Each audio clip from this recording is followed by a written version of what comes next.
Elle débutera le 12 janvier au Galaxy d'Amnéville. La tournée des idoles s'apprête à remplir les salles de spectacle de France pour faire vibrer le public tout au long de l'année 2018.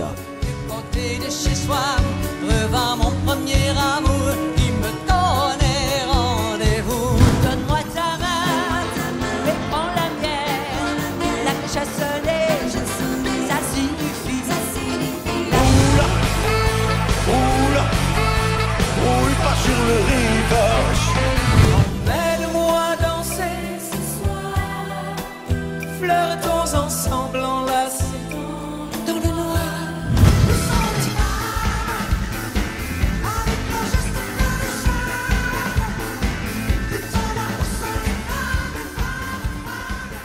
Nous avons rencontré son producteur Christophe de Chavannes qui était à Amnéville mercredi 6 décembre. Est-ce que vous pouvez nous parler de cette nouvelle tournée, donc Ashtown, que vous avez récupérée il y a quelques mois? Il a fallu dépoussiérer un petit peu. Quel est ce sang neuf que vous avez apporté? Il a fallu tout remettre d'aplomb même. C'était il y a plus que quelques mois, c'était il y a presque 2 ans maintenant que j'ai récupéré la tournée, que j'ai racheté au propriétaire qui l'avait, mais qui ne savait pas trop quoi en faire.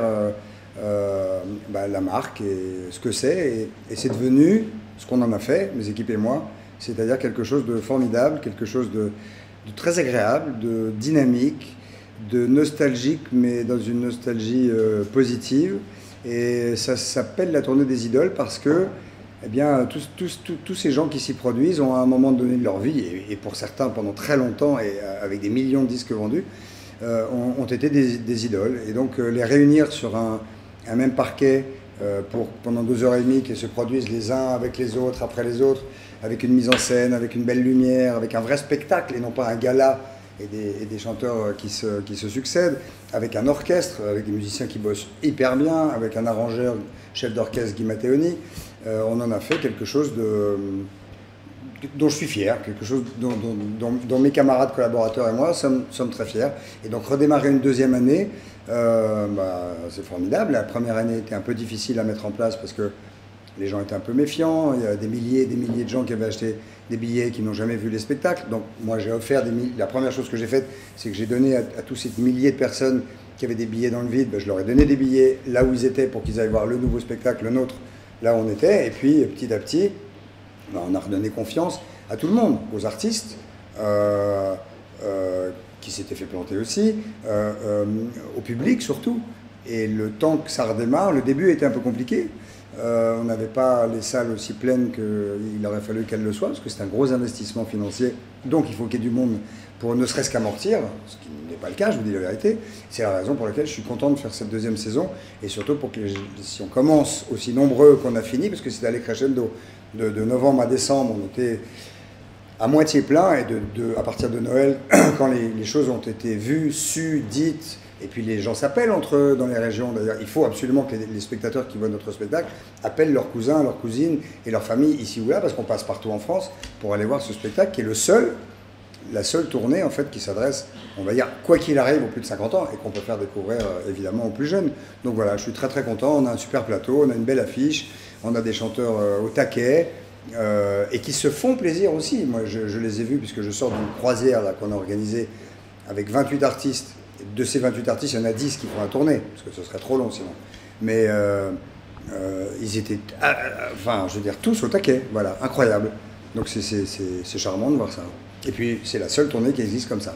Très incarnée, parce que personne ne chante du Dave, à part Dave, personne ne chante Sheila à part Sheila, personne ne chante Michel Thor à part elle-même, et Nicoletta pareil. Donc voilà, ils viennent interpréter leur chanson, et les gens qui viennent les voir, écoutent leur tube, et puis c'est très incarné. Ils les voient, leurs idoles, elles sont là. Alors justement, ce sont des artistes quand même très différents. Comment faire un spectacle qui soit cohérent avec tant de talents différents? D'abord, ils ont tous du talent, et très sincèrement, ça passe tout seul. Je veux dire, à chaque fois qu'un artiste arrive sur scène, la salle les acclame. Donc, il y en a pour tout le monde. Il y a évidemment des bouts de salle qui préfèrent un tel ou un tel, comme vous, comme moi, comme ceux qui nous regardent, on a nos préférés.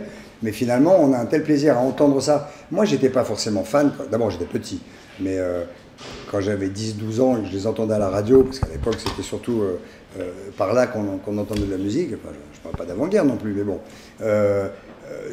quand j'étais ado, j'étais pas forcément fan. Pour moi, peut-être même, il y avait un regard genre, moi, c'est pas mon truc, nanana. Et avec le recul et avec le temps, je vois, ce sont de vrais artistes. Ils ont tout connu. Ils ont connu le cabaret, ils ont connu les petites salles, les plus grandes salles, Bobino, l'Olympia, enfin voilà. Ils ont tout connu et ils se font encore plaisir 40, 50 ans après. Ce sont de vrais artistes, voilà, avec leur sensibilité. Alors comment est-ce qu'on fait pour que tous ces talents s'arrangent? Bah, ça se fait naturellement. Il y a moi qui suis un bon lien entre eux. Et puis chacun chante son répertoire, sa musique, ses chansons. Et ça s'enchaîne. Il n'y a pas une fois où on se dit, ah oui, tiens, qu'est-ce qu'il fait là celui-là? Voilà, les gens sont très contents d'entendre tout ça. Alors, les artistes font plus ou moins long en fonction du nombre de tubes qu'ils ont. Bah, Sheila, elle pourrait faire 10 ans, hein, parce qu'elle a vendu 85 millions de disques quand même. Mais bon, ça se passe très bien. Franchement, je conseille aux gens de venir voir parce que c'est le seul. C'est le seul où il y a Sheila, Dave, Nicoletta, Michel Thor, Dick Rivers, Patrick Juvet, Isabelle Aubray, Stone, Pierre Groscola. Alors Pierre Groscola, il y a des gens qui me disent qui c'est, mais quand je dis Lady, bah, ils savent tout de suite. Donc voilà, ça marche bien. C'est la seule tournée où ces gens sont là en personne pour venir chanter leurs chansons en live, avec un orchestre live, et sous la direction de Guy Matteoni. Donc voilà, on est très content de ce travail qu'on espère partager avec le plus grand nombre, évidemment. Pour vous, c'est également cette tournée un vecteur de culture populaire? Oui, en tout cas, la chanson française est représentée en tout cas là par ces idoles-là. Oui, c'est patrimonial, c'est notre... Alors, c'est peut-être pas la génération des ados ni des post-ados, mais générationnellement, familialement, il y a forcément des souvenirs qui sont liés à certaines de ces chansons, quoi qu'il arrive. C'est obligatoire, ça fait partie du patrimoine culturel français, vous avez raison. Donc je ne sais plus quelle est ta question, mais oui, ça fait partie du patrimoine culturel français. Très bien. Donc un spectacle qui a été écourté, contrairement aux précédentes tournées, donc pas celle de l'année dernière, mais les précédentes. De 4 heures, on passe à 2h30. Pourquoi? Parce que je trouve qu'en 2h30, le public y trouve son compte. 4 heures, voire 4h30, d'après ce qu'on m'a raconté. Et puis on me disait que c'était trop long, les gens trouvaient que c'était un peu long. C'est long, 4h30. Quand vous en faites 2 par jour, c'est très très long. Et je pense qu'il ne faut pas avoir les yeux plus gros que le ventre. Et puis ça fait partie aussi peut-être de ce que j'ai appris et fait pendant des années à la télévision. D'essayer de faire un maximum de choses de manière la plus dense possible, avec beaucoup d'énergie, du rythme. Moi, on m'accusait d'être le speed du PAF, etc. Mais le rythme est important. Et là, franchement, au bout de 2h30, les gens s'en vont. Ils sont fatigués peut-être d'avoir dansé, mais pas de la longueur. Et puis après tout, est-ce qu'il vaut mieux pas rester sur sa faim qu'avoir trop mangé? C'est toujours la même chose. Donc, je ne le fais pas exprès, mais il se trouve que 2h37, on va dire, hein, on est à peu près autour de ça, c'est super raisonnable. C'est un bon timing, et pour l'après-midi, et pour le public du soir, parce que ce sont 2 publics différents. Celui de l'après-midi est un poil plus âgé, par exemple. Alors 2h37 précisément, avec un temps de scène égal pour chaque artiste? Le temps de scène n'est pas égal pour chaque artiste parce que le répertoire de chaque artiste n'est pas le même non plus. La popularité de chaque artiste peut être aussi un peu différente. Donc voilà, les artistes se plient volontiers à venir chanter leurs tubes.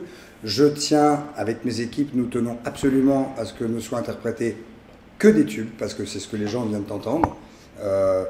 Et donc voilà, si un artiste a fait 1 ou 2 tubes, il chante 2 tubes avec joie, et voilà. Alors quant aux autres, il faut faire un tri dans tous les tubes qu'ils ont fait pour se dire, voilà, là on va faire 20 minutes avec ça, un medley comme ça de 4 minutes, cette chanson-là, qu'est-ce que t'en penses? Enfin, c'est un travail artistique, ça, que mes équipes font avec les artistes. Alors une tournée qui débute tout à notre honneur à Amnéville le 12 janvier, combien de dates au total? 31 dates, 62 concerts donc, puisqu'il y a 15h et 20h. Et 62 dates entre le 12 janvier et le 20 avril, je crois. C'est un gros taf. Et puis, vous savez, alors, il y en a qui ont, on va dire, 40 ou 50 ans de carrière, et ils se retrouvent à faire une tournée, à rentrer chez eux, rester 3-4 jours chez eux, à repartir pour le week-end d'après. Ils se remettent dans une vie comme ça, qui était la leur il y a quelques années. Et les spectateurs qui viennent, ils viennent voir des artistes qu'ils ont peut-être vus aussi il y a quelques années. Donc quand je dis que c'est de la nostalgie, j'insiste sur le côté nostalgie positive parce que c'est très dynamique et tout le monde s'y retrouve. Et j'ai pas eu beaucoup de plaintes, pour être très franc. J'ai pas de honte à dire qu'on a eu des milliers et des milliers de témoignages sur Facebook, parce qu'on a une page Facebook où les gens peuvent réserver aussi, il y a Ticketnet, il y a machin, Il y a la page Facebook qui est importante. Et sur Facebook, les gens y vont en général. Vous savez, ils ne se gênent pas pour critiquer. Et là, c'est très aimable. Et par milliers. Donc je suis très content. C'est la raison pour laquelle j'y suis retourné. La première année était difficile un peu financièrement. Voilà. Et donc il faut que cette deuxième année soit excellente pour que cette tournée perdure. Et j'aimerais bien qu'elle perdure. Très bien. Donc tout à l'heure, effectivement, vous disiez, on parlera également de ce show encore en 2019, 2020, etc. Je ferai tout pour qu'on parle de ce show en 2019, 20, 21, 22. Alors je vais vous dire un truc, ça ne dépend pas de moi. Ça ne dépend même pas des artistes, ça dépend du public. Il faut qu'ils viennent. Il faut qu'ils viennent parce que tout ça est une grosse organisation. Rien n'est gratuit dans la vie, donc tout ça est une grosse organisation financière. Si le public n'est pas au rendez-vous, malheureusement, je ne pourrais pas suivre. Mais on fait tous les efforts qu'il faut pour que ça accroche en une deuxième année et qu'on puisse après continuer, parce que c'est un vrai kiff en fait, vraiment. Alors vous êtes un homme de défi. C'en est un, c'est un défi. C'en est un, Oui. et vous êtes un homme de défi d'une manière générale. Vous me parliez de nostalgie. Alors pour les téléspectateurs un peu nostalgiques, quand est-ce qu'on vous retrouvera à nouveau à animer quelque chose sur le parc ? Alors, je reviens là à partir du 25 décembre avec The Wall sur TF1 à 18h30.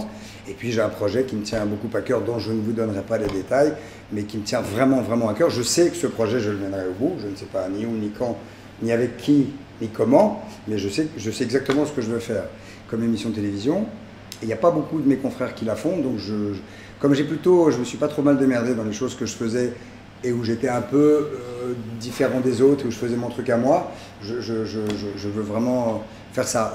La seule chose que je peux vous dire, c'est que ça se passe encore avec des gens, parce que moi j'aime les gens, les anonymes, je crois que les gens me font confiance, se livrent aussi assez aisément avec moi, ils ont raison, parce qu'ils me font confiance, et donc ça se passera plutôt avec des anonymes.